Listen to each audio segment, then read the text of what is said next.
ये 24 दिन का क्लास है, 22 चैप्टर्स का एक एक दिन और इंट्रोडक्शन के तौर से 2 क्लास। उसमें पहला और दूसरा एक बार हो गया है, लेकिन दूसरा क्लास ही हम ले रहा है। पहला क्लास क्यों हम भविष्यवाणी पर नजर रखना है, भविष्यवाणी क्या है, इन बातों को बताते हुए एक क्लास निकला था। और दूसरा क्लास का रिपीटिशन अभी हो रहा है 70वां सप्ताह, इसलिए उसी में हम सीधा आगे बढ़ेंगे। उसके बाद अगला क्लास से चैप्टर 1, 2, 3 करके 22 चैप्टर्स 22 दिन में होने वाला है।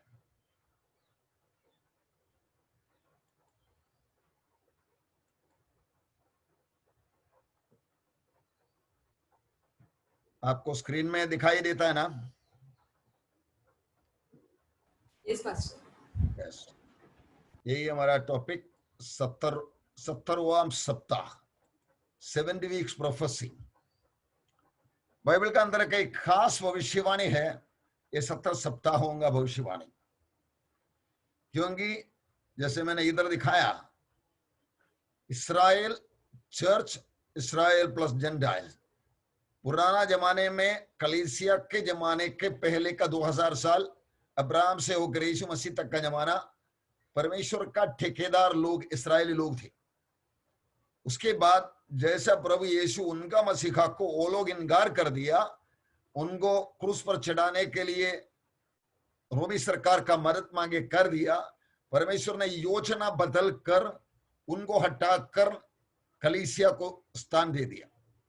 योना के पहला 6 के 11, 12, 10, 11, 12 वचन में वही बताया।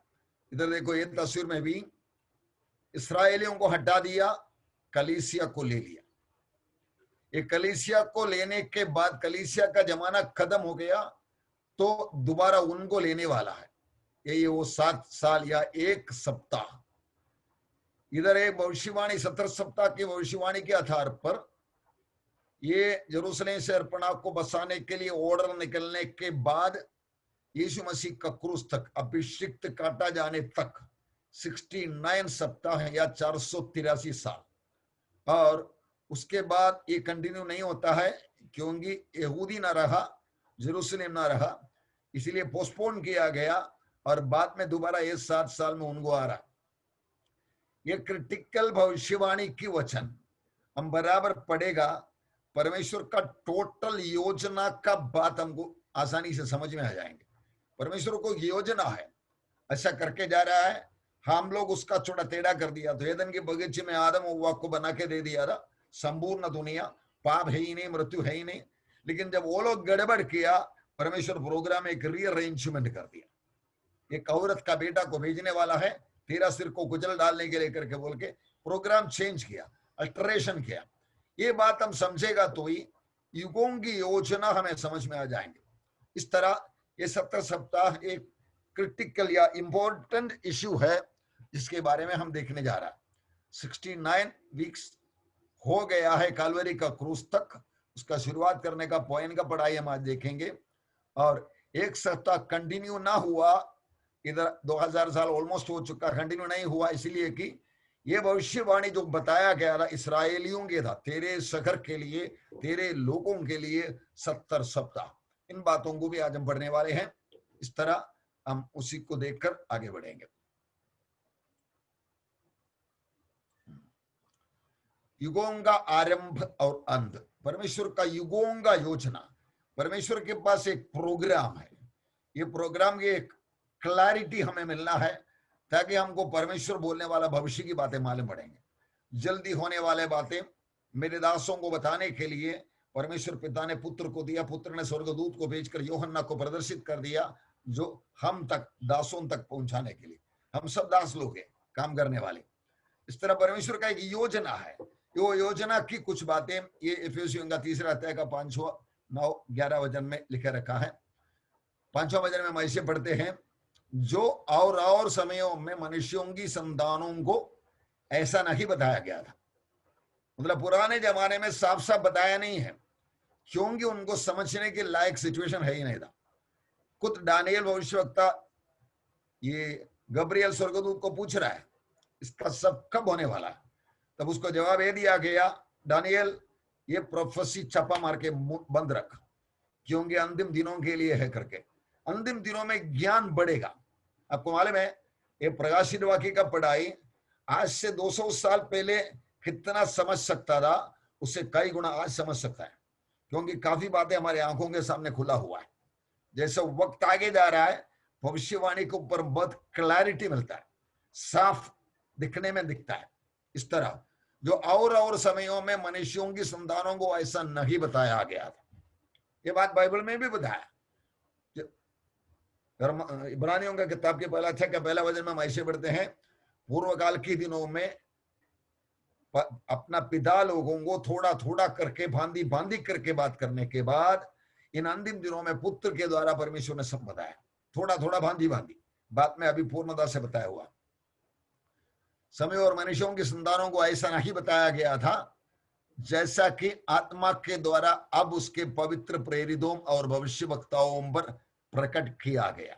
नया नियम के जमाने में प्रकट किया गया। सिर्फ इतना ही है, दिल लगाकर हम पढ़ने के लिए आगे बढ़ना जरूरी है। याद रखो, हमारे एटीट्यूड, हमारे मनसा कैसा है उस तरह प्रभु हमको समझाने वाला है। मैं एक उदाहरण बताऊंगा। जब शामुएल भविष्यवक्ता छोटा बालक था, उसका माँ अन्ना ने उसको मंदिर में जाके छोड़ा था, क्योंकि वायदा का पुत्र था। उसको छोड़ दे, उधर रहते थे, एली याजक के साथ वो काम करते थे। कुछ ही दिनों में एक दिन परमेश्वर मंदिर के अंदर सोने वाला शामुएल को मिले, ए शामुएल करके बुलाया। तो शामुएल उठा, भागा एली की ओर और बोला, आपने मुझे बुलाया? मैं नहीं बुलाया, जाके सो जा। पहली बार हो गया, दूसरी बार हो गया, तीसरी बार भी हो गया। एली को ये बात क्लिक हो गया। एली ने बोला, यहोवा तुम्हें बुला रहा है, तू बोलना, हाँ यहोवा मैं सुन रहा हूं, बोल। इसका रिस्पॉन्स बता के भेजा। ये एटीट्यूड हम देगा, आप प्रभु मैं सुनना चाहता हूं, आप बोलना, मैं समझना चाहता हूं, आप मुझे समझाना। ये बात आपका प्रतिक्रिया होगा, रिस्पॉन्स होगा।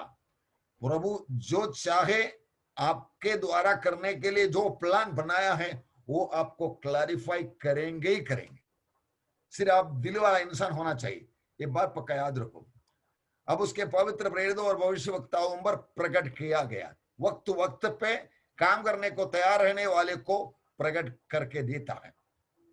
9वां वचन में ऐसे पढ़ते, और सब पर यह बात प्रकाशित करूं कि उस फेद का प्रबंध क्या है जो सबके सृजनहार परमेश्वर में आदि में गुप्त था। याद रखो, आदि में छुपा हुआ था, लेकिन अब वो प्रकट कर रहा है। 11 में वैसे पढ़ते हैं, उस सनातन मनसा के अनुसार जो उसने हमारे प्रभु यीशु मसीह में की थी। ये परमेश्वर का भविष्यवाणी का प्रोग्राम का centre point, focus point, fulcrum Yishu Masih है। दूसरे जगह पे नया नियम में लिखे रखा है, परमेश्वर का सारे वायदा आए प्रभु यीशु मसीह में एस आ करके है। Every promises in Jesus Christ is fulfilled. इसलिए यीशु मसीह को पकड़ कर हम आगे जाएगा, वायदा हमारे लिए है। सनातन मनसा जो यीशु मसीह में पूरा हो गया। He is the center figure of the Bible. He is the center focusing point of every prophetical information. हर भविष्यवाणी की बातें यीशु मसीह में पूरा होता है। 1 कोरिन्थी 10:11 में ऐसे पढ़ते, परंतु ये सब बातें जो उन पर पड़ी, पुराना जमाने में लोगों को बताया हुआ बातें, लोगों ने किया हुआ बातें, उनके ऊपर परमेश्वर ने लिया हुआ एक्शन, पूरा किया हुआ वायदा, दिया हुआ आशीष, दिया हुआ दंड वगैरह किस लिए लिखे रखा है? जो उन पर पड़ी दृष्टांत की रीति पर थी, और वे हमारी चेतावनी के लिए जो जगत के अंतिम समय में रहते हैं लिखी गई है। हमारा ये जमाना, अनुग्रह का जमाना, कलीसिया का जमाना को अंतिम युग करके बोलते हैं। ये बात पत्रोस ने भी पेंटिकोस्ट का दिन में बोला था। वो लोग सोचा, जब पेंटिकोस्ट में पवित्र आत्मा उतर कर आया, लोग सब अन्य भाषा में बात करने लगा। कुछ लोगों को लगा कि ये लोग मदिरा पिया हुआ है। तब पत्रोस बोलता है, तुम लोग सोचने के जैसे मदिरा पिया नहीं है, ये वो भविष्यवाणी है, अंतिम दिनों में सब पर पवित्र आत्मा को उंडेल दूंगा करके जवान सपना देखेंगे, दर्शन देखेंगे करके बोला हुआ जोएल भविष्यवक्ता का भविष्यवाणी है करके अंतिम दिन करके पेंटिकोस्ट का दिन को बुलाया। याद रखो, पेंटिकोस्ट का दिन में आरंभ कर दिया कलीसिया का जमाना का अंतिम भाग में हम खड़ा है। हम आगे बढ़ेंगे। इफिसियन 2:10 में पहले से तैयार किया भलाई का काम, क्योंकि तुम उसके बनाए हुए हैं मसीह यीशु में उन भले कामों के लिए सृजे गए जिन्हें परमेश्वर ने पहले से हमारे करने के लिए तैयार किया। ये बात भी हमारे अंदर रहना है। Bible is a practical book. हम सुनना है, परखना है, विश्वास करना है, अनुसरण करना है। ये ऑर्डर में हो जाता है। पहले सुनना पड़ेगा, सुनने के बिना विश्वास कैसे आएगा? वचन सुनने से, सुनना मसीह का वचन के द्वारा आता है विश्वास। विश्वास किया, फिर अनुसरण करना है। जो करने को बोला है करना है, वो करते जाएगा, फिर हम लोग आगे बढ़ने वालों में हो जाता है, भले कामों के लिए जो पहले से तैयार किया। पतरस बोलता है इस तरह की बातें तुम्हारे लिए क्या रखा है, तुमको क्या करना है, ये बात तुम इलाज तलाश करने में दिल नहीं लगाएगा। इस कारण मैं भाइयों, अपने बुलाए जाने और चुन लिए जाने को सिद्ध करने की भली भांति यत्न करते जाओ, क्योंकि हम ऐसे करोगे तो कभी भी ठोकर ना खाओगे। हमारे बुलाहट, मुझे प्रभु किसके लिए बुलाया है, मेरे बुलाहट क्या है, मुझे क्या करना है, इसकी जांच पड़ताल करते रहेगा, ठोकर नहीं खाओगे। ये हम ढूंढेगा नहीं है तो आया, उद्धार हो गया, बपतिस्मा ले लिया, चर्च में आते जाते रहता है, बस इतना काव्य करके सोचेगा तो हम लोग अपने लिए रखा हुआ योजना के बारे में ठोकर खाएगा। ये नहीं करके उद्धार खत्म हो जाएगा, नहीं। आप कुछ काम नहीं करता इसलिए आपके लिए रखा हुआ काम पड़ा है। आप हर दिन ऑफिस में जाता, आपका अंगूठा हाजिरी ठीक है, लेकिन आप कुछ काम नहीं करते इसलिए आपको ना कोई बोनस है, ना कोई प्रोविजन है, प्रमोशन है, कुछ भी नहीं है। हम ऐसी एक जरूरी काम के लिए बुलाया गया। हम दुनिया के बुद्धिमान लोग, धनवान लोग, ज्ञानी लोग सबसे 1000 गुना बेहतर लोग हैं, क्योंकि प्रभु यीशु हमारे अंदर बैठा है। हमें उन्होंने करने के लिए बोल दिया और वो करने के लिए छोड़ दिया, काम करना ही है। ये बात पक्का याद रखो। 11 वचन, वर्णिश्रीदी से तुम हमारे प्रभु और उद्धारकर्ता यीशु मसीह के अनंत राज्य में बड़े आदर के साथ प्रवेश करने पाएंगे। इधर राज्य की बात कर रहा है। हम प्रभु के साथ राज्य करना है। मेरा बुलाया जाना, मेरा चुन लिए जाने को भली भांति समझने के लिए यत्न करना पड़ेगा, तभी उनका राज्य में प्रवेश करेंगे, अनंत राज्य में बड़े आदर के साथ प्रवेश करेंगे। रोमियो का 16, 25, 26 एक बात याद दिलाए, फिर भी एक बार मैं आपको दिखाऊंगा। अब जो तुमको मेरे सुसमाचार अर्थात यीशु मसीह का विषय के प्रचार के अनुसार स्थिर कर सकता। प्रभु यीशु मसीह का सुसमाचार जब लेके विश्वास करके हम उद्धार में आया, फिर उसी में बने रहेगा तो वो हमें स्थिर करता, हमें स्टडी बनाता है, हमें एक दौड़ में आता है, एक लड़ाई में आ जाता है, उसमें आगे आगे आगे आगे बढ़ने वाला बन जाता है। अनुसार प्रचार के अनुसार स्थिर कर सकता है, उस वेद की प्रकाश के अनुसार जो सनातन से छिपा है। मतलब जो रिलीज हुआ है हमारे लिए है, हम करने के लिए हैं, करते जाते रहेगा, हम आगे बढ़ते बढ़ते रहेगा। परंतु अब प्रकट होकर सनातन परमेश्वर की आज्ञा से भविष्य वक्ताओं की पुस्तकों के द्वारा सब जातियों को बताया गया कि वे विश्वास से आज्ञा मानने वाला हो जाए। अगेन प्रैक्टिकल, केवल थियोरेटिकल नहीं है। मुझे प्रभु प्रभु पुकारने वाला नहीं, मेरा पिता की इच्छा पूरा करने वाला। ये बात प्रभु ने बताया। मतलब अब प्रकट होकर सनातन परमेश्वर की आज्ञा के भविष्य वक्ताओं की पुस्तकों के द्वारा सब जातियों को बताया गया है। It is openly inform to the whole world. हम योना 3:16 में पढ़ते हैं ना, परमेश्वर ने जगत से ऐसा प्यार किया कि वे विश्वास से आज्ञा मानने वाला हो जाए। बिलीव एंड ओबे। इस तरह हम लोग अपना काम कमाने के लिए, अपना प्रतिफल कमाने के लिए, चोर नहीं छुराता, जंग नहीं पकड़ता, ऐसे प्रतिफल पाने के लिए, हम करने के लिए विश्वास से आज्ञा मानने वाला होने के लिए रखा हुआ है। 15 का 4 रोमियो का जितनी बातें पहले से लिखी गई है हमारी शिक्षा के लिए लिखी गई है। मैं आपको एक कंफर्म करके बिठाना चाहता हूं, when we know the plan and program of God, we are on the right track on a greater promises and greater provisions by God. याद रखिए बात पहले से लिखी गई, वो हमारी शिक्षा के लिए लिखी गई है कि हम धीरज और पवित्र शास्त्र की शांति के द्वारा आशा रखें। मतलब आशा, सनातन आशा अविनाशी आशा। दुनिया के पास आशा है ज्यादा से ज्यादा 17 साल का। हमारी आशा जो परमेश्वर देने वाला है वो हमेशा के लिए टिकने वाला। इसलिए अगला वचन में पढ़ते हैं, हम तुम्हें और कुछ नहीं लिखते, केवल वही जो तुम पढ़ते या मानते भी हो, और मुझे आशा है कि अंत तक भी मानते रहोगे। मतलब बाइबल में लिखा हुआ बातें तुम पढ़ते भी है, जानते भी है। इसका मतलब जानना है तो पढ़ना पड़ेगा। आप पढ़ने को तैयार नहीं है तो आपको मालूम नहीं होंगे, अनुसरण करने के होंगे। आप दिल से बाइबल के अंदर घुस जाओ, जो जो बातें समझ में आ रहा करने के लिए प्लान बनाओ, जो जो बातें समझ में नहीं आता प्रभु से मांग लो, प्रभु समझा दे, इसका मीनिंग बता दे, प्रभु हाजिर होगा। यही है बाइबल का सबसे बड़ा खासियत। परमेश्वर का वचन का लिखा हुआ बातें समझाने के लिए पवित्र आत्मा एक ट्यूशन टीचर के जैसा आपके जिंदगी में सामने आएगा। यही ये बातें हम देखने वाले हैं। इधर तक की भूतकाल की बातें हो गया। आज एक कलीसिया का जमाने का 2000 साल हम आज खड़े हुए। यहूदी लोग 2000 साल, अब्राहम से यीशु मसीह तक का 2000 साल, अब्राहम के पहले आदम से अब्राहम तक का 2000 साल, तब दुनिया को परमेश्वर डायरेक्ट डीलिंग करते थे। आगे चुना हुआ उनके लोग यहूदियों के द्वारा बर्ताव किया। आगे का 2000 साल कलीसिया के द्वारा परमेश्वर लोगों को बता रहा। और जैसा जमाना आगे बढ़ रहा है, परमेश्वर खास जवाबदारियां भी देते रहता।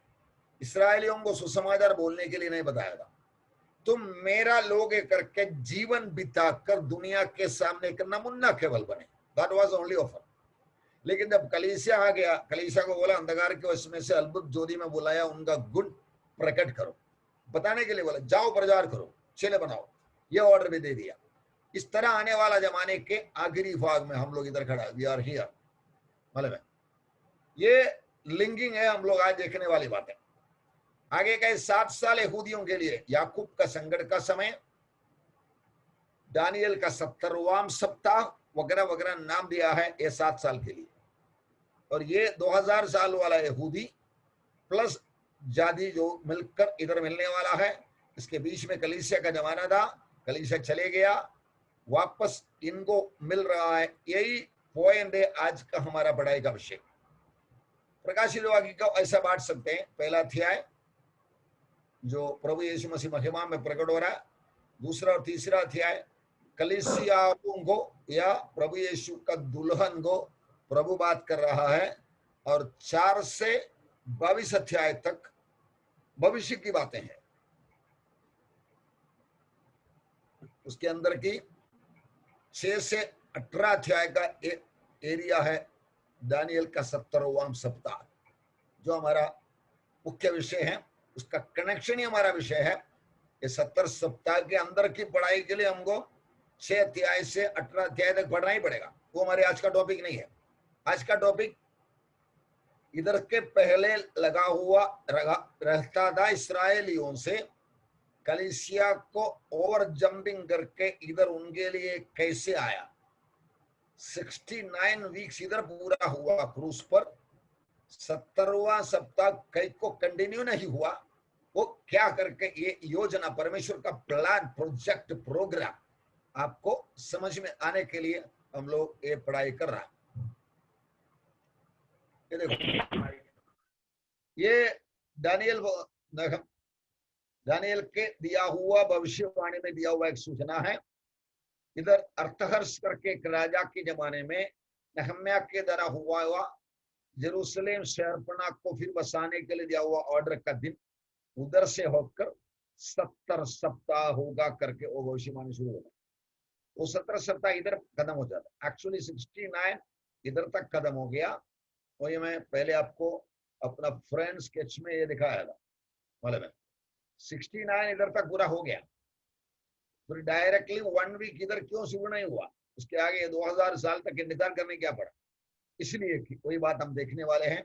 इन सब बातों को पढ़कर परमेश्वर का योजना को वैसे की वैसा समझ में आया, हम आगे बढ़ने में प्रयोग कामयाब हो जाता है।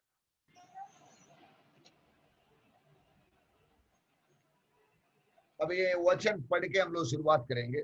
दानियल का 9 का 24 से 27वां वचन प्रति वचन पढ़ के ये पीछे वाले तस्वीर जो उसको दिखाने के लिए बनाया है, ये भी देखकर हम आगे बढ़ने वाले हैं। अभी उन्हें साहित्य सिस्टर वचन पढ़िए आप।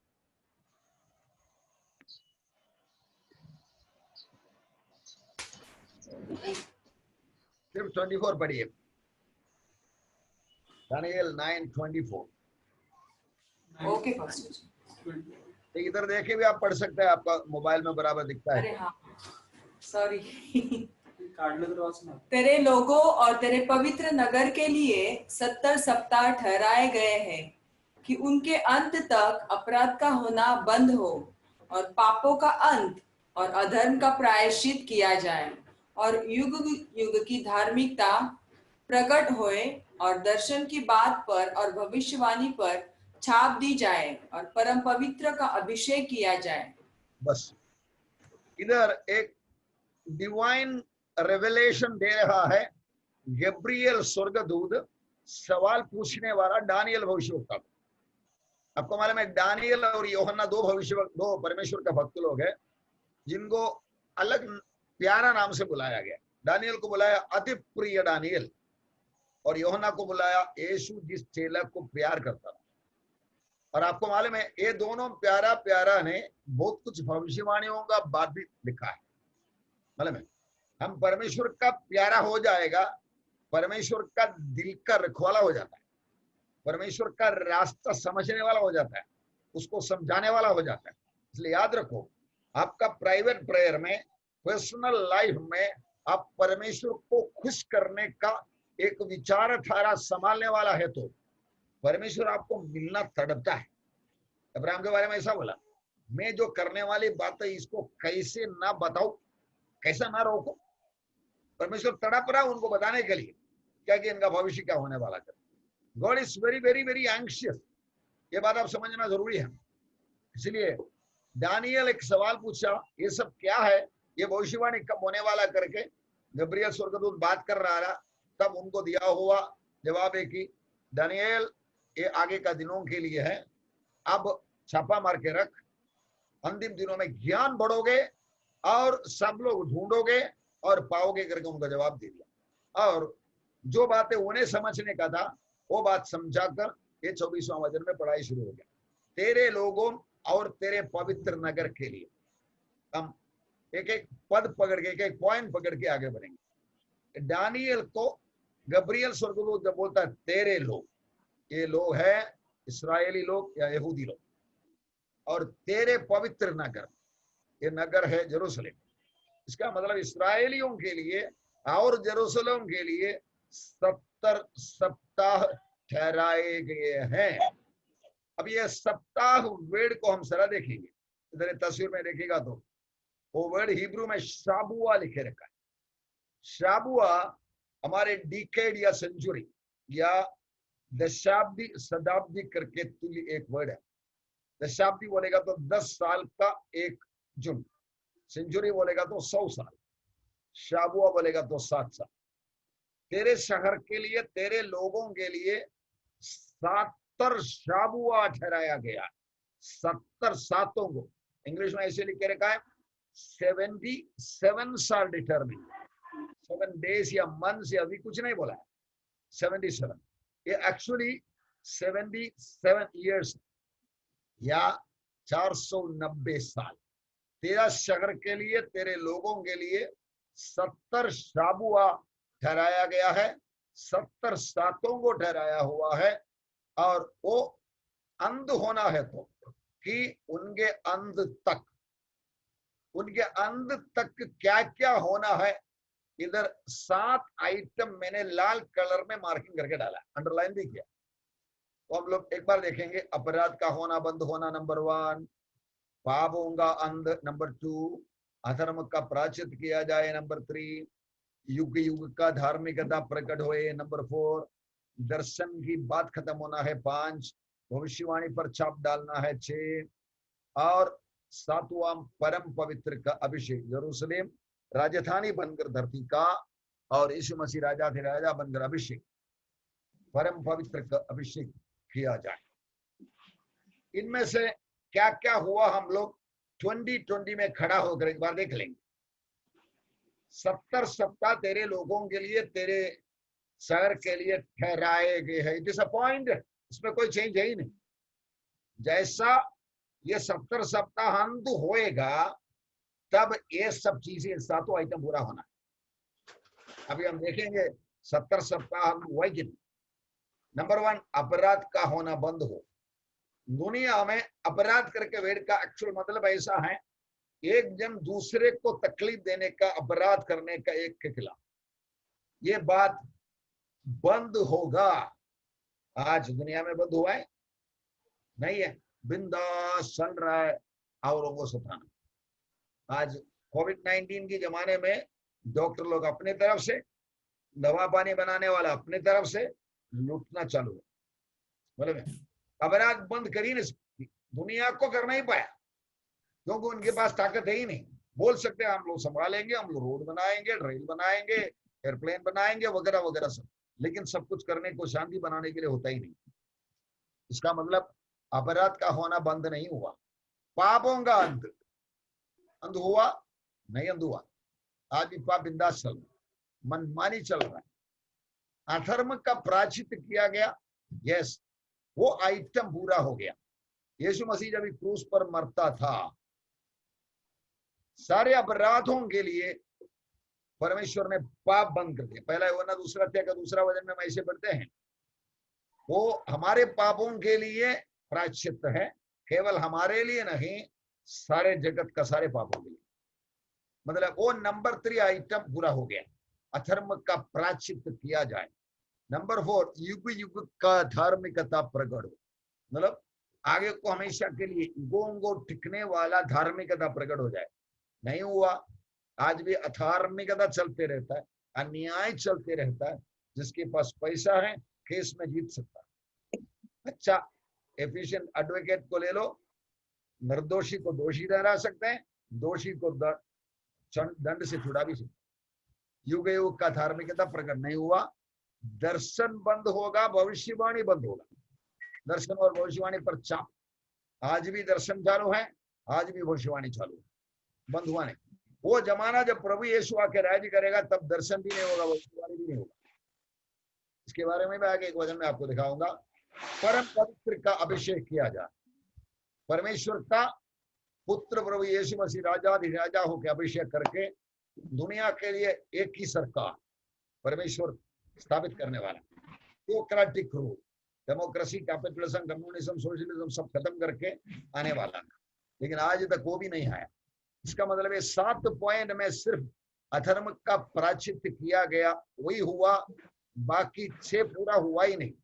इसका मतलब हम लोग क्या समझना है, तेरे लोगों और तेरे पवित्र नगर के लिए 70 सप्ताह ठहराया गया है कि उनके अंत तक 70 सप्ताह का योजना अंत होना है, तो ये सब होना है। हमने देखा इसमें से सिर्फ एक ही हुआ।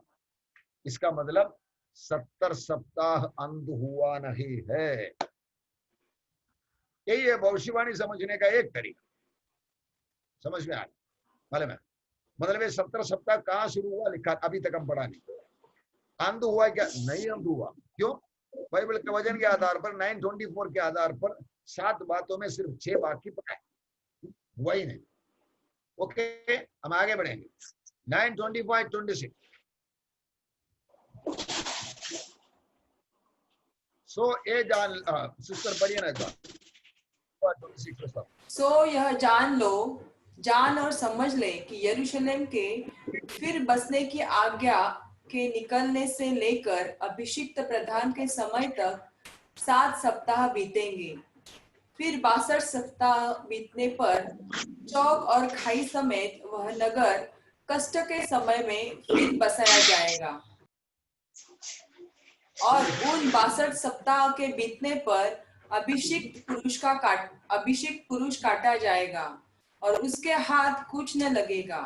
और आने वाले प्रधान की प्रजा नगर और पवित्र स्थान को नाश तो करेगी, परंतु उस प्रधान का अंत ऐसा होगा जैसा बाढ़ से होता है, तो भी उसके अंत तक लड़ाई होती रहेगी, क्योंकि उसका उजड़ जाना निश्चय ठाना गया है। आमीन। मैं ये दो वचन को हम लोग जरा पढ़ेंगे। इसके बाद, इसके पहले मैं इसके अंदर अपना हिंदी अनुवाद में थोड़ा मिक्सअप हो गया। कैसा है, मैं इंग्लिश को दिखाऊंगा। ये जान और समझ ले कि यरूशलेम के फिर बसाने के लिए आज्ञा निकलने से लेकर अभिषिक्त प्रदान के समय तक 7 सप्ताह बीतेंगे। एक्चुअली 7 सप्ताह और 62 सप्ताह बीतेंगे करके इसका इंग्लिश अनुवाद में लिखे रखा है। 70 weeks are determined upon thy people and upon thy holy city to finish. Translation 25. Know therefore and understand that from the going forth of the commandment to restore and build Jerusalem unto Messiah the prince shall be 7 weeks and 62 weeks. ये बात एक ही साथ जोड़ के लिखे रखा है, लेकिन हिंदी में वो दोनों वचन एक साथ पढ़ने में मालूम पड़ता है। और उन 62 सप्ताहों को बीतने पर अभिषिक्त काटा जाएगा। इसका मतलब वो प्रोग्राम होने के लिए आज्ञा निकलने के बाद 60 सप्ताह और 62 सप्ताह मिलकर 69 सप्ताह के बाद अभिषिक्त यीशु मसीह क्रूस पर चढ़ाया जाएगा, जो उसके लिए नहीं है। ये पॉइंट, इसलिए हम लोग इधर की ऊपर जरा ध्यान रखेंगे। तो ये जान ले और समझ ले, यरूशलेम को फिर बसाने के लिए आज्ञा निकलने से लेकर अभिषिक्त प्रदान के समय तक, यरूशलेम को फिर बसाने के लिए आज्ञा निकलना। आपका किसी का मोबाइल म्यूट में नहीं है तो प्लीज म्यूट में रखना, जब कभी हम पढ़ने की जरूरत है हम लोग खोलेंगे। यरूशलेम के फिर बसाने के आज्ञा निकलने से लेकर, ये बात कभी हुआ बाइबल में, एक वक्त पे हुआ है। ये बात नेहम्याह की किताब 2 अध्याय का पहले से 5 वचन और 8वां वचन में ये बात बताया हुआ। पहले मैं एक वचन आपको पढ़ के जरा सुनाऊंगा। सूत्र दिखाई दे रहा है ना, ये 2 अध्याय का 1 से 5 जरा पढ़िए जो लिखा है। अर्तक्षत्र राजा के 20वें वर्ष के निसान नाम महीने में, जब उसके सामने दाख मधु था, तब मैंने दाख मधु उठाकर राजा को दिया। इससे पहले मैं उसके सामने कभी उदास न हुआ था। तब राजा ने मुझसे पूछा, तू तो रोगी नहीं है, फिर तेरा मुंह क्यों उतरा है? यह तो मन ही की उदासी होगी। तब मैं अत्यंत डर गया और राजा से कहा, राजा सदा जीवित रहे। जब वह नगर जिसमें मेरे पुरखाओं की कब्रें हैं उजाड़ पड़ा है और उसके फाटक जले हुए हैं, तो मेरा मुंह क्यों न उतरे? राजा ने मुझसे पूछा, फिर तू क्या मांगता है?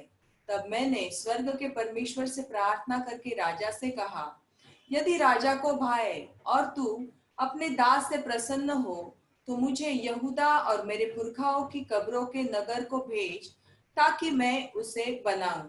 आमीन। ये बात जब राजा और रानी बैठे थे, आगे का 6-7 वचन में ये बातें सब लिखे रखा है। इस तरह की ये नेहम्याह एक परमेश्वर का भक्त यहूदी है, और वो अच्छा व्यक्ति होने के नाम कमाने के वास्ते राजा को द्राक्षमधु परोसने के लिए काम मिला उसको। क्योंकि राजा को द्राक्षमधु परोसना बोलेगा तो डेंजरस वर्क है।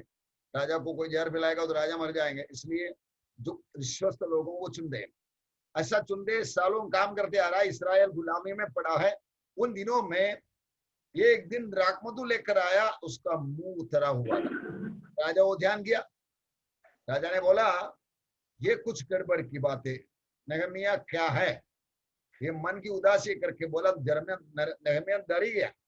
अगर राजा को ये बात बोला, राजा माना नहीं, कुछ ना कुछ गड़बड़े करके लगेगा तो नेहम्याह को सिरा पकड़ के अंदर जेल में डालेंगे। मालूम है, हम जोसेफ की टाइम पे वो दोनों द्राक्षमधु देने वाला और रोटी देने वाले को पकड़ा हुआ बात हम लोग देखा है।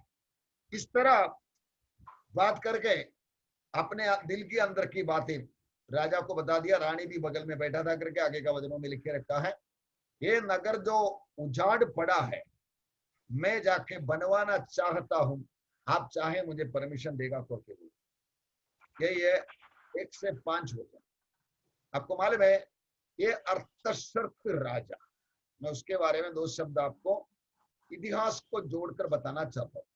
अर्थशस्त्र राजा के बारे में आप इंसाइक्लोपीडिया में नहीं तो गूगल्स में ढूंढेगा, आपको मिलेंगे अट्राक्सस लोंगिमानस करके ये अर्थशस्त्र राजा 465 से 425 बीसी तक राज्य करता था। अभी हम लोग दानियल की किताब में पढ़ा, उसका पहला वचन में नहीं, नहम्याह की किताब में अर्थशस्त्र राजा का 20वां साल, अर्थशस्त्र राजा के 20वां वर्ष, मतलब अर्थशस्त्र राजा राजा बनने के बाद 20 साल हो गया। 465 बीसी में राजा बना, वो 445 तक आ गया। और निसान महीने का पहला महीने का दिन बोलेगा तो पहला महीने का पहला दिन बोलेगा तो मार्च 16 आ जाता है। इसका मतलब 445 की मार्च 16 तारीख को ये ऑर्डर निकलता है नेहम्याह को, अर्थशस्त्र राजा ने जेरूशलेम शहर पना फिर बसाने के लिए रिपेयर एंड मेंटेनेंस करके बनाने के लिए ऑर्डर देता। अभी हम वापस जाएंगे, वो ऑर्डर पास हो गया कि नहीं। और 2 का 8 भी वजन पढ़िए सिस्टम, नेहम्याह का 2 का 8 है, इधर स्क्रीन में है।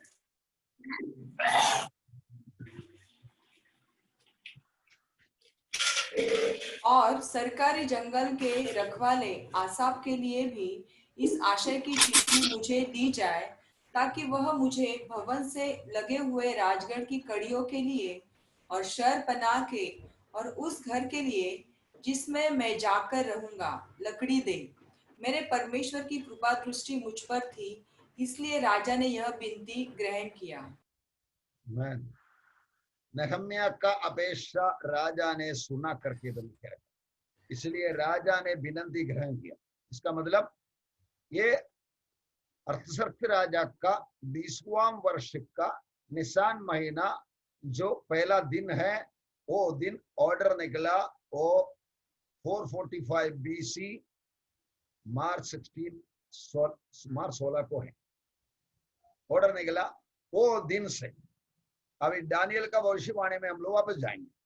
दानियल का भविष्यवाणी में हम लोग क्या पढ़ा, तो ये जान और समझ ले कि यरूशलेम को फिर बसाने की आज्ञा निकलने से लेकर शुरू होता उधर से अभिषिक्त प्रधान तक, ये दोनों मिलाकर हम पढ़ा 60 और 62, मतलब है 7 और 62, टोटल 69 वीक्स या 483 483 ईयर्स निकला है।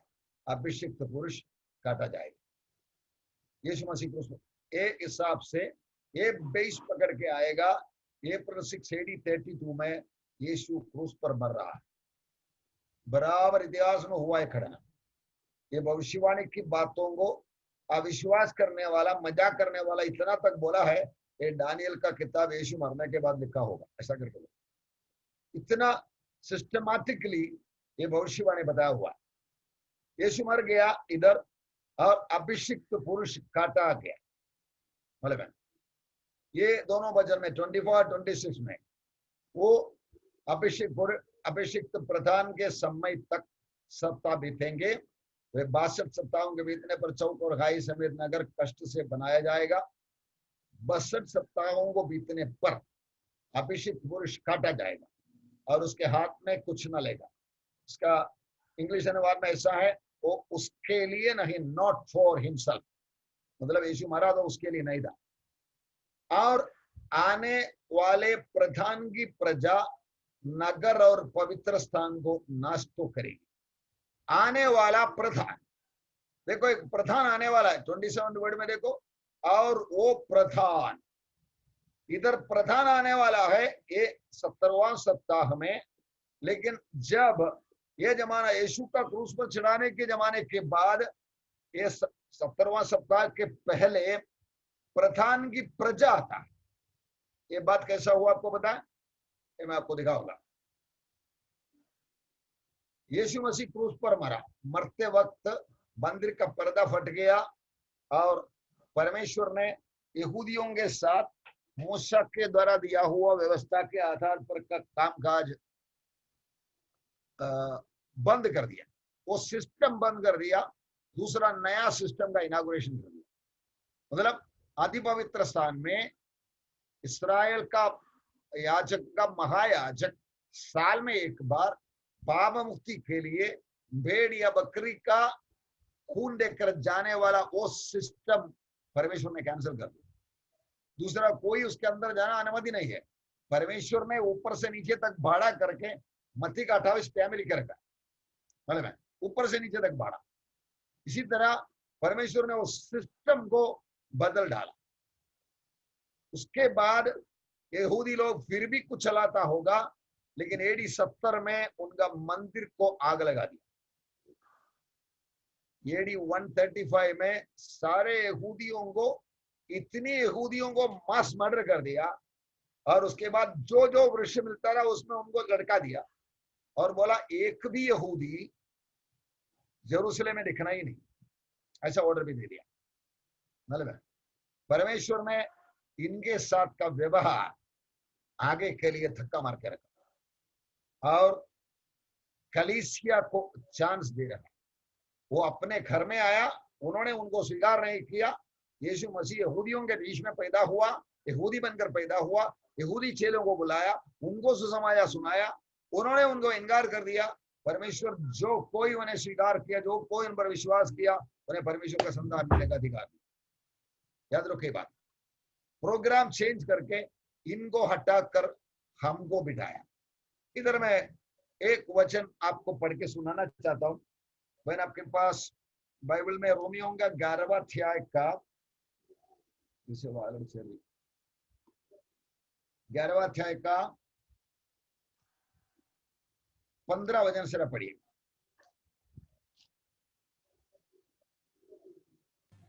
क्योंकि जब उनका त्याग दिया जाना जगत के मिलाप का कारण हुआ, तो क्या उनका ग्रहण किया जाना मरे हुओं में से जी उठने के बराबर न होगा? इस्राएलियों का त्याग दिया जाना AD 32 में यीशु मरते वक्त पर्दाफाश का दिखाया, I am rejecting the plan for you. AD 70 में मंदिर को जलाकर बोला, मैं तुम्हारा मंदिर का बलि स्वीकार करने वाला है ही नहीं है। AD 135 में ये ना समझने वाला यहूदी को भगा दिया यरूशलेम से। यहूदी का आराधना यरूशलेम में होना है, बलि यरूशलेम में होना है, उनको भगा दिया। परमेश्वर ने प्रोग्राम कैंसिल कर दिया। आगे कलीसिया के लिए उनका त्याग दिया जाना जगत का मेल मिलाप का कारण हुआ है, तो वही हम पढ़ा 15 में।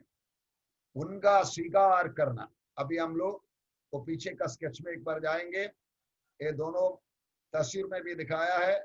वो परमेश्वर का दास देखो, इधर यहूदियों को त्याग दिया गया, कलीसिया को चांस दे रहा है, यीशु को क्रूस पर चढ़ाया, यहूदी को गिरा नीचे कर रहा है। लेकिन 1948 में वो यहूदी वापस आ रहा है। उनका त्याग दिया जाना जगत का मेल मिलाप का कारण हो गया, तो उनको ग्रहण किया जाना मरे हुए में से जी उड़ने का बराबर। समझ में आ रहा है?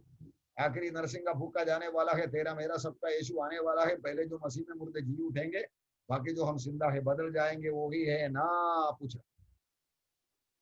देखो ना कितनी सुंदर तरीका से परमेश्वर अपना भविष्यवाणी की बातों को बता रहा है।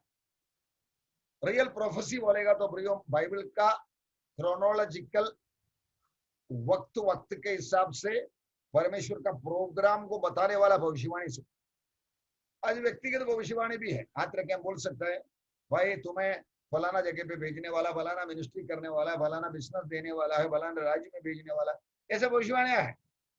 लेकिन उस समय 17 साल के अंदर का जिंदगी के लिए हमने ये देखा कि 1000 साल आएगा, ये भविष्यवाणी भी बंद हो जाएगा। लेकिन ये हिस्टोरिकल प्रोफेसी, ये कभी बंद होने वाला नहीं है, ये पूरा होने वाला ही।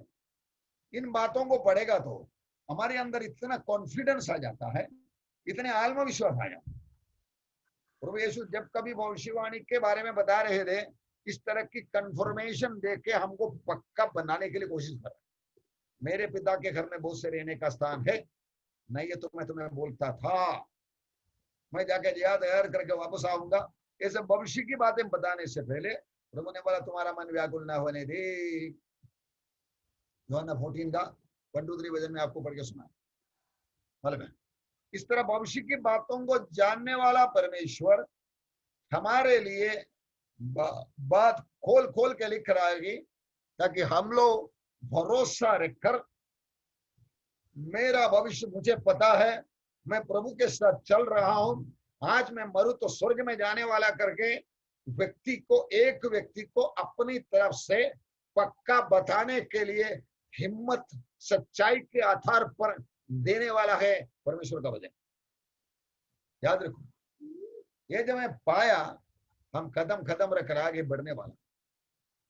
ये भविष्यवाणी के आधार पर मार्च 16 BC 445 में जेरूसलेम शहर पुनः फिर बसाने के लिए ऑर्डर निकला और AD 32 अप्रैल 6 में यीशु मसीह क्रूस पर मरा। आपको मालूम है, आगे इधर 69 वीक्स हो गया, 7 + 62, ये अगला 60 साल क्यों ना कंटिन्यू हुआ।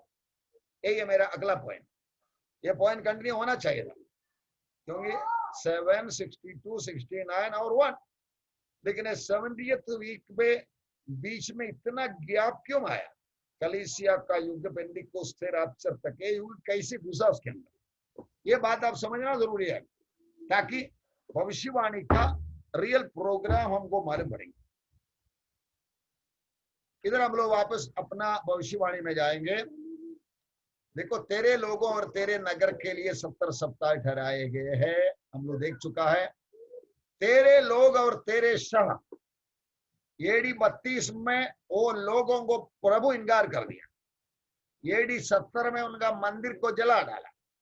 AD 135 में उनको भगा दिया। परमेश्वर बोलता है अभी मेरा लोग बोलने का या इस्राएली लोग बोलने का लोग रह जाए, बाकी बचाई। वो एरिया उन दिनों से 135 का आगे इस्राएल का काफी एरिया पैलेस्टीन लैंड चलो के पड़ा। अरब लोग आते जाते कुछ बकरा चलाने को वगैरह इस्तेमाल करते, क्योंकि अरब लोगों का विचार भावना ऐसा था, ये कोई श्रापित जगह है, इसलिए बनाता ही नहीं था। इसी तरह परमेश्वर ने उनको हटाकर भविष्यवाणी को रुका गया। अभी वो लोग भी नहीं है, शहर भी नहीं है, तो भविष्यवाणी कैसे लागू हो जाएंगे? इधर 70 सप्ताह की भविष्यवाणी रोका गया, क्योंकि ना यहूदी है ना जेरूसलेम है। जब तक वो लोग वापस ना आए तब तक ये भविष्यवाणी शुरू नहीं कर सकता, मालूम है।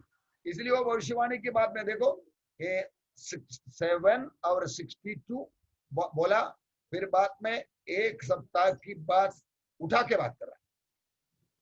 पहले 7 के बारे में बोला, फिर 62 के बारे में बोला, फिर एक सप्ताह के बारे में उठा के बात कर।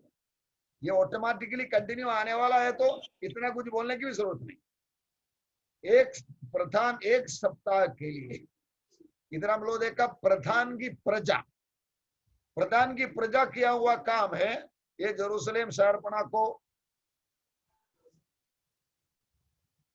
ये इसको जला डालना, इनको भगाना, ये दोनों काम प्रधान की प्रजा किया, हिज पीपल। अभी फाइनली आके ये प्रधानी काम करने वाला है।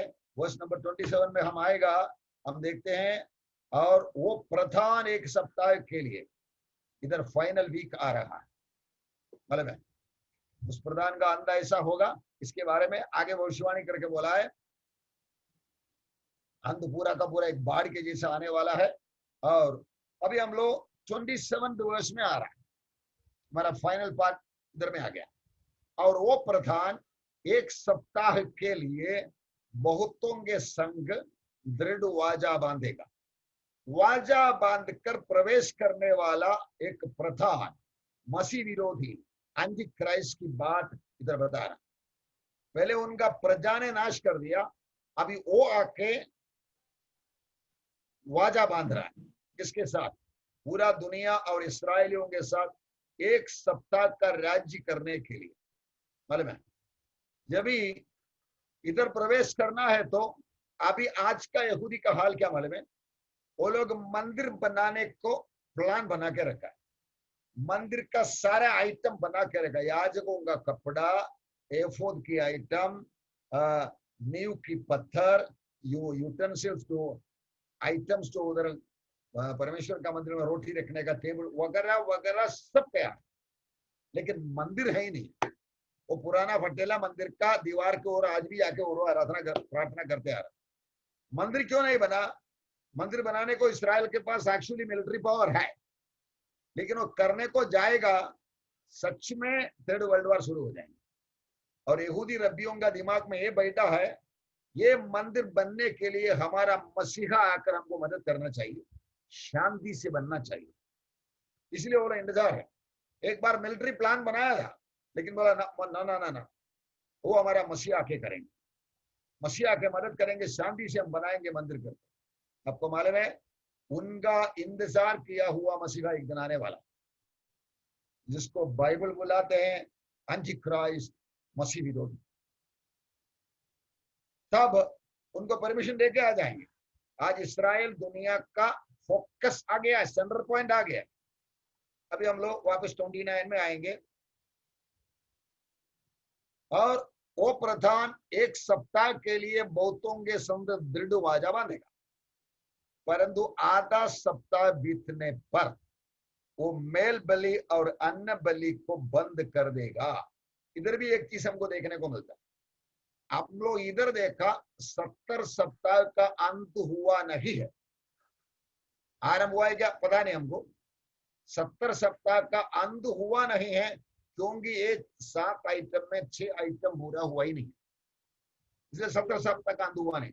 अब इधर आके देखे, वो प्रधान एक सप्ताह के लिए बहुतों के संग दृढ़ वाजा बांधेगा। 69 पूरा हो गया करके हम लोग देखा, और फाइनली एक सप्ताह की बात इधर बात कर रहा है। प्रधान एक सप्ताह के लिए बहुतों के संग दृढ़ वाजा बांधेगा। आधे सप्ताह बीतने पर वो मेल बलि और अन्न बलि को बंद करेगा। मेल बलि और अन्न बलि बंद करना है तो मेल बलि और अन्न बलि शुरू करना पड़ेगा। अगर शुरू करने का तो मंदिर की जरूरत है, मंदिर आज तक बना नहीं। 2020 अगस्त ये तारीख तक मंदिर बना ही नहीं है। बनाने का काम चालू है, डिजाइन चालू है, लोगों को कॉन्ट्रैक्ट देने का प्रोग्राम चालू है, लेकिन अभी तक उसका नींव का पत्थर डाला नहीं। इसका मतलब 70वां सप्ताह शुरू हुआ भी नहीं। हम लोग देखा अंत हुआ नहीं है ऊपर, अभी शुरू भी हुआ नहीं। यही हम लोग हिस्ट्री प्लस बाइबल को रखकर साथ साथ रखेगा तो प्रोफेसी का मतलब हम समझने की तरीका। आधे सप्ताह बीतने पर वो मेल बलि और अन्न बलि को बंद करेगा। मेल बलि अन्न बलि शुरू ही नहीं किया, 3.5 साल के बाद बंद करने वाला है। अभी एक लास्ट वर्ड हम देखेंगे, इधर से हम लोग अपना टॉपिक फाइनली क्लियर करके छोड़ेंगे। और कंगूरे पर उजाड़ने वाला घृणित वस्तु दिखाई देंगे। थोड़ा कड़क भाषा में लिखा है। मैं आपको इधर एक बाइबल डॉक्ट्रिन बताना चाहता हूं। बाइबल में इस तरह बराबर क्लैरिटी नहीं मिलने वाला कोई भी स्टेटमेंट रहेगा, याद रखो, उसको समझाने का दूसरा कोई वजन किधर ना किधर रहेगा। इसलिए मैंने आपको उसके बारे में एक वजन शुरुआत में दिखाया था, आपको याद है। हम तुम्हें 2 कोरिन्थियन 1:13, हम तुम्हें और कुछ नहीं लिखते, केवल वही जो तुम्हें पढ़ते या मानते भी हो। बाइबल में जो लिखा है हमारे लिए लिखा है। आप दिल लगाकर पढ़ना शुरू करेगा, समझ में नहीं आया तो परमेश्वर समझाओ ना, उनसे विनती करेगा, परमेश्वर समझाएंगे। यही है परमेश्वर का तरीका। ये बातों को दिल में रखकर बाइबल पढ़ते जाएगा तो प्रियो, जिंदगी में उससे बड़ा सफलता, उससे बड़ा आशीष, उससे बड़ा शांति किसको है? अरबपति को है, बड़े अधिकारी को है, बड़े साइंटिस्ट को है? किसी को नहीं है। हम परमेश्वर के साथ जोड़ा हुआ लोग, परमेश्वर के तरफ से उद्धार पाया हुआ लोग, परमेश्वर का मर्जी चलाने के लिए अपना जिंदगी गिरवी रखा हुआ लोगों के तरफ से शांति आनंद पाया हुआ लोग, और पाने वाला लोग दुनिया में कोई है नहीं। कंगूरे पर उजाड़ने वाला घृणित वस्तु दिखाई देगा। ये आइटम का मतलब के लिए हम लोग बाइबल के अंदर ही उड़ी मारेंगे। कंगूरे पर उजाड़ने वाला घृणित वस्तु।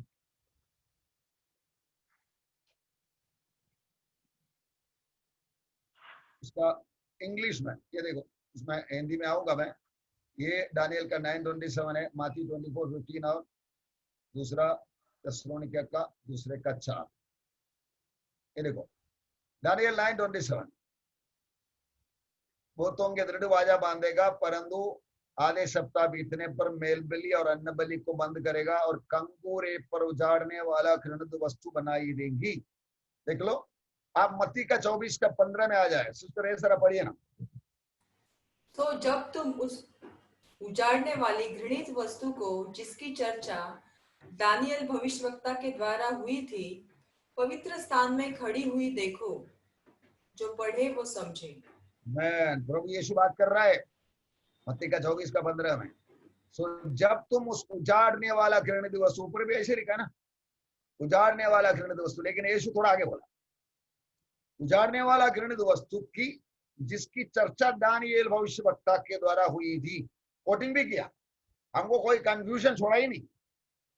भविष्यवक्ता के द्वारा हुई, पवित्र स्थान में खड़ी हुई देखो। ये उजाड़ने वाला घृणित वस्तु, बुरा वस्तु, व्यक्ति, प्रतिमा, कुछ भी पवित्र स्थान में खड़ी हुई देखो। अभी मैं आपको थोड़ा तस्वीर में बताना चाहता हूं पवित्र स्थान क्या है। मूसा नबी के जमाने में मेल मिलाप के तंबू के अंदर जब जाके परमेश्वर को मूसा मिलने के लिए आता था, मिलता था, ये अंदर का आइटम ही था तंबू। तंबू के अंदर अति पवित्र स्थान ऐसा बनाया था। जब 16 महीने में मंदिर बना इस तरह हो गया। ये जब तक मंदिर न बने तब तक ये सिस्टम चलता था। वो अंदर इधर साक्षी का तंबू है, वो तंबू के अंदर ये वाचा का संदूक है।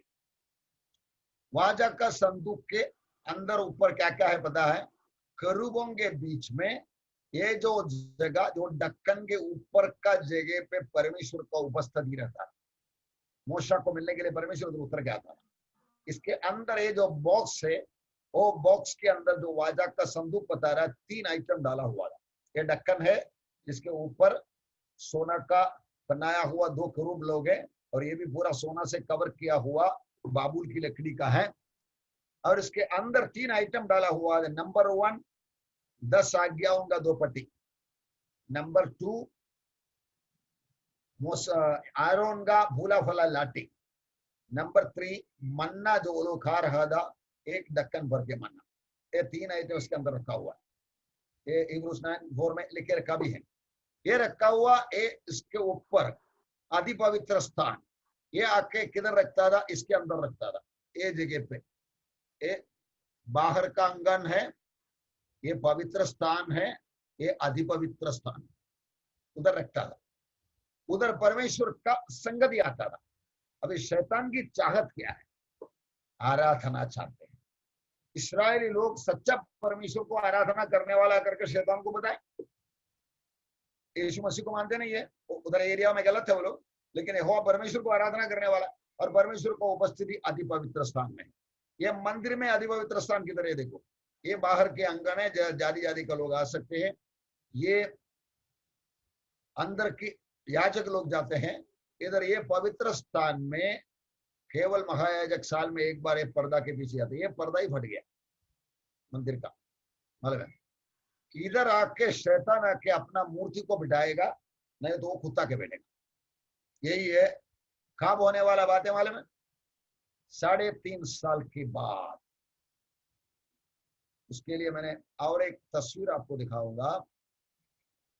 3.5 साल के बाद की कहानी प्रकाशित वाक्य का 12वां अध्याय में लिखे रहता।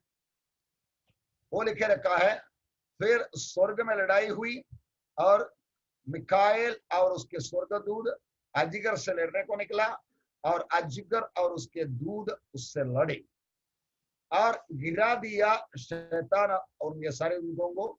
उनका स्वर्गीय मंडल में एक्सेस जो था खत्म हो गया। याद रखो, एदम की बगीचे में परमेश्वर का विश्वास करने के वास्ते वो लोग दुनिया में प्रवेश कराया, और स्वर्ग में कोई एरिया में मंडल, जब मीटिंग हो रहा है, आप अय्यूब का किताब पढ़ के देखो, जब परमेश्वर का पुत्र परमेश्वर के साथ मिलने के लिए आया, शैतान भी आ गया। राजा की किताब पढ़ के देखो, इतिहास की किताब पढ़ के देखो, आहाब को मार डालने के लिए कौन कैसा करेगा करके परमेश्वर डिस्कस करने के टाइम आत्मा लोग बैठे थे। मैं जाके झूठ बोलने वाला बनकर उनके अंदर बैठूंगा। वो लोग को ऊपर की मंडल में ये लेवल तक आजादी था।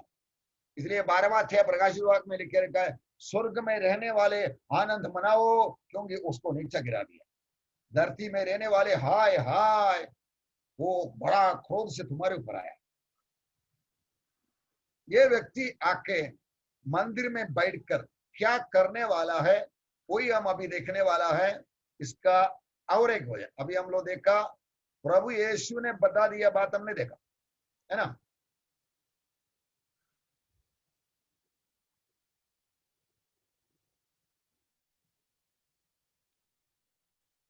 ट्वेंटी 4:15 में प्रभु यीशु ने बोला, उजाड़ने वाले घृणित वस्तु जिसकी चर्चा दानियल भविष्यवक्ता के द्वारा हुई थी, पवित्र स्थान में खड़ी हुई देखो, जो पढ़े वो समझे। पवित्र स्थान में खड़ी हुई देखा, पौलुस पवित्र आत्मा की मदद से दूसरा थिस्सलुनीका 2:4 में थोड़ा और खुलासा किया। बहन पढ़िए ना। जो विरोध करता है और हर एक से जो परमेश्वर या पूज्य कहलाता है अपने आप को बड़ा ठहरता है, यहाँ तक कि वह परमेश्वर के मंदिर में बैठकर अपने आप को परमेश्वर प्रकट करता है। विरोध करने वाला पाप का पुरुष एंटीक्राइस्ट, जैसा शैतान को गिरा दिया, वो एंटीक्राइस्ट जो इंसान है उसके अंदर शैतान घुस जाता है, और हर एक जो परमेश्वर या पूज्य कहलाता है अपने आप को बड़ा ठहराता है। ध्यान तक कि परमेश्वर के मंदिर में बैठकर अपने आप को परमेश्वर प्रकट करता है। ये बात होने वाला, उजाड़ने वाला कंगूरे पर उजाड़ने वाला घृणित वस्तु दिखाई देंगे। ये पॉइंट जो 7 साल का अकाल की दिन होगा या महाक्लेश की दिन होगा, 3.5 साल के अंदर जब भी मिखाएल और दूध मिलकर उसको गिरा कर धरती में गिरा देंगे, तब शैतान करने वाले बातें हैं। तब तक 3.5 साल यहूदी लोग हमारा मसीहा ये तो है ऐसा करके सोच के रहने वाले को झटका मिलेंगे, क्योंकि मसीह विरोधी आके बोलेंगे, अंदर आके बैठ के बोलेंगे मैं हूं खुदा, मेरी आराधना करो। तब वो लोग को मालूम पड़ेगा गड़बड़ हो गया, हमने जिसको क्रूस पर चढ़ाया वही ये मसीह करके सारे यहूदी मिलकर रोने वाला है। ये बात प्रकाशित वाक्य पहले थे हमें लिखे रखा। जो बाला भेदा है वो भी रोएंगे, गोत्र गोत्र करके रोएंगे करके पुराना नियम की भविष्यवाणी में बताया हुआ।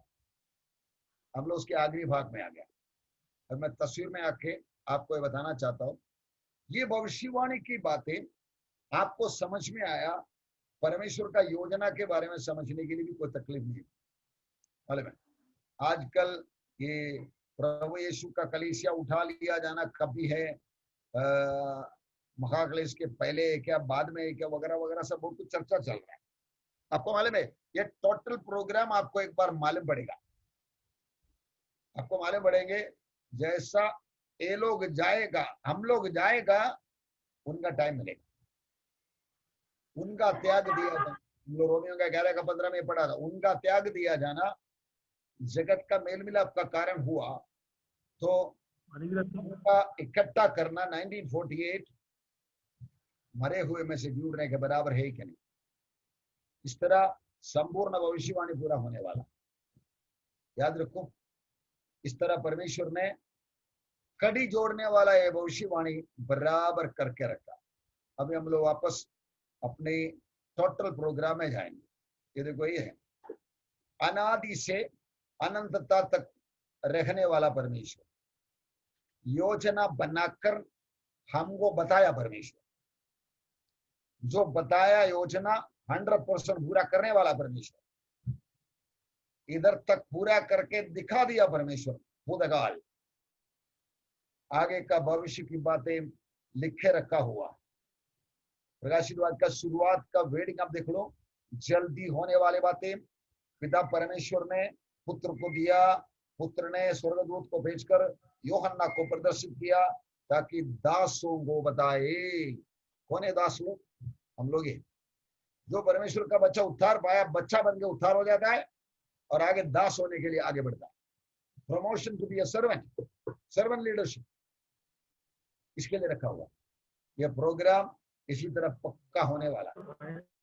ये 2000 साल की कलीसिया अंत हो जाएगा, 7 साल के अकाल, उसके आधे में ऊपर से गिरा देगा, वो आके परमेश्वर का मंदिर में बैठेगा, तब इस्राएली लोग भागना शुरू करेंगे। लेकिन प्रभु यीशु घोड़े पर कलीसिया के साथ उतर करा के शैतान को पकड़ के गाद खुंड में डालेंगे और 1000 साल का दुनिया शुरुआत करेंगे। ये 1000 साल दुनिया, ये दुनिया में यीशु मसीह के साथ राज्य करने के लिए हम बुलाए गए। ये बात भी बोलकर मैं आज का पढ़ाई बंद कर देता हूँ। प्रेरित पौलुस ने तिमोथी को लिखते हुए बोला, जो साथ मरोगे साथ जियोगे, जो साथ दुख उठाओगे साथ राज्य करोगे। आपके अंदर ऐसे एक भावना बैठने दे, हकीकत मेरा प्रभु यीशु जान देकर मुझे बचा लिया, मेरा जिंदगी में किसके लिए जीऊं? मेरे प्रभु के लिए। दुनिया क्या सोचे, क्या बोले, क्या करे, मुझे कोई बड़ी बात नहीं। मेरा प्रभु ने मुझे जान देकर बचा लिया, नरक में जाने वाला मुझे स्वर्ग का वारिस बना दिया। मैं वो स्वर्ग में जो काम करना है, स्वर्ग के लिए जो काम करना है, स्वर्ग में प्रतिफल पाने के लिए, परमेश्वर का योजना पूरा करने के लिए जो जो करना है, मेरे से जो जो करने को होता है वही मैं करूंगा। करते करते करते मैं मरूंगा। यीशु मसीह के अंदर जीना है, मुझे मसीह में जीना है ताकि मैं मसीह में मरूं। ये पॉइंट आपका दिल में रखेगा तो मैं आपको बताना चाहता हूं, आपको निराश करने वाला कोई आएगा नहीं। परमेश्वर आपके साथ रहता है। अगर परमेश्वर हमारे साथ तो कौन हमारा क्या बिगाड़ सकता है? इसलिए हकीकतें मालूम पड़ना जरूरी है। परमेश्वर का योजना मालूम पड़ना जरूरी है, हमारे लिए लिखे रखा है। आइए हम अपने आंखें बंद रखेंगे। आइए प्रार्थना करें। प्रभु सर्वशक्तिमान परमेश्वर, धन्यवाद करते हैं प्रभु, आप भविष्य की बातों को आप अपने बच्चों से छुपा कर नहीं रखते। आपने कहा हम अंधकार के नहीं, हम ज्योति के संतान हैं, हम रोशनी में चलने वाले हैं, इसलिए कोई भी बात हमसे छिपी नहीं है प्रभु। और आप खुद हमें इन अंतिम दिनों में छुपाना नहीं चाहते हैं। सारी बातों को खोल खोल कर आपने बताया है ताकि आपके बच्चे सावधान रहें और वो दिन हमारे ऊपर अचानक फंदे के समान न पड़ जाए। इसलिए आपने ये सारी बातें प्रभु हमारे लिए रखा, इसलिए हम धन्यवाद करते हैं। अपने आप को हमेशा जागृत पाने पाए ऐसी कृपा करें। हर समय हम जागृत रहें और आपके आगमन का बाट जोते रहें प्रभु। और इस भयानक जो 7 साल का क्लेश और महाक्लेश, हम प्रभु इससे बचने पाए और आपका आगमन जिसे रैप्चर कहते हैं उसी में हम उठाए जाए, उसके लिए तैयारी हम अपने आप को, दुल्हन ने जैसे कहा आपका वचन, अपने आप को तैयार प्रभु, उसी प्रकार रोज तैयारी होकर आपका आगमन का इंतजार बाट जोहते रहने के लिए सहायता करे प्रभु। आए हुए सारे भाई बहनों के लिए धन्यवाद प्रभु, इस प्रकाशन को सीखने के लिए और लोगों को सिखाने के लिए प्रभु हर एक को सहायता करे प्रभु। आए हुए सभी को मसीह यीशु में आशीर्वादित करते हैं। पास्टर जी को सिखाने के लिए प्रभु आपने आज तक सहायता किया है, पवित्र आत्मा प्रभु आगे भी अगुवाई करे। धन्यवाद प्रभु, हम सबको आपके हाथों में सौंपते हुए यीशु मसीह के नाम में प्रार्थना करते पिताजी, आमीन आमीन।